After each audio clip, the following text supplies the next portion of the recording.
daily game plan for success. It's Sachs in the Morning. Steve Sachs.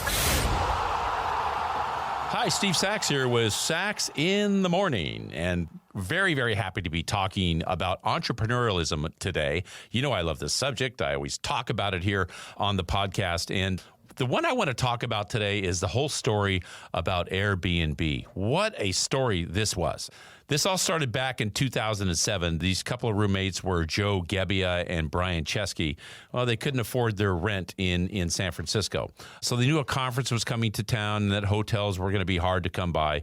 So they started up with this idea that they would turn their loft into a designer bed and breakfast, complete with a sleeping mat and a breakfast. Really? That's a designer's way of doing it?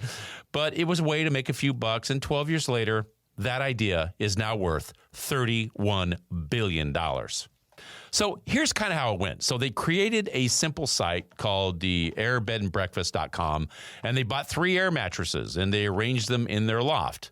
The first 3 guests to come was 2 men and a woman, and they paid $80 each to sleep on the mattress. Gebbia and Chesky soon realized how big this idea could be. They got together with another roommate, this guy named Nathan, to build this thing into a business. This company launched a few times, before they finally got it right. And in the summer of 2008, they finished a final version of the Air Bed and Breakfast and went on to meet the investors. Here's the part that's really kind of like a shot in the gut, is the whole experience had been redesigned around taking only 3 clicks to book a stay. Otherwise, it was going to be too hard. So here's what the investors did. They weren't convinced, and they met with 15 angel investors.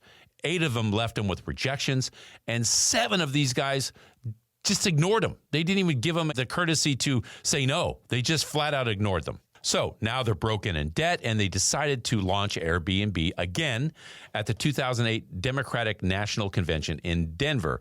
And as they learned from their first time hosting, a hotel room shortage meant people would be looking for other options.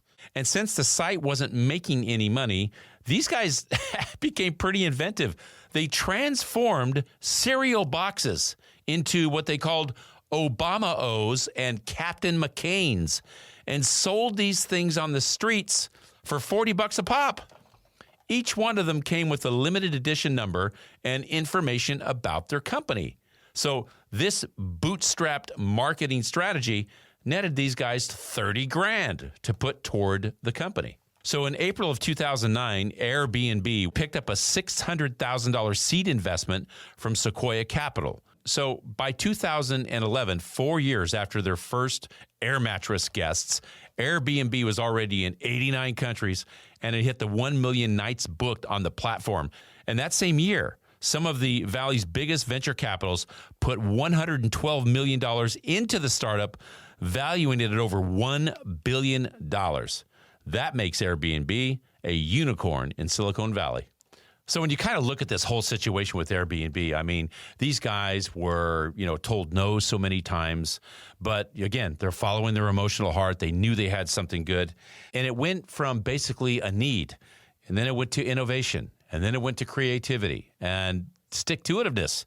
So even after the business became successful, there were still trials that they had to go through. People didn't want to adopt this type of renting, if you will, but they just kept on. They kept believing in what they had originally made, and that's what kept this thing going to one of the best ideas ever.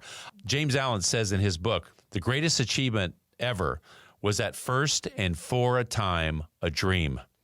And that's what I think really sums it up about Airbnb. It was a dream, and now, of course, it's a reality. And that's my short for today. If you like what you heard, give us a positive review, subscribe, and share. Also, don't forget to go to our website at sachsinthemorning.com if you want to get into the swag store. Hit the shop button, and believe me, it's all there for you. Hats, mugs, tumblers, V-necks, visors, you name it. Go take advantage of the swag store at sachsinthemorning.com.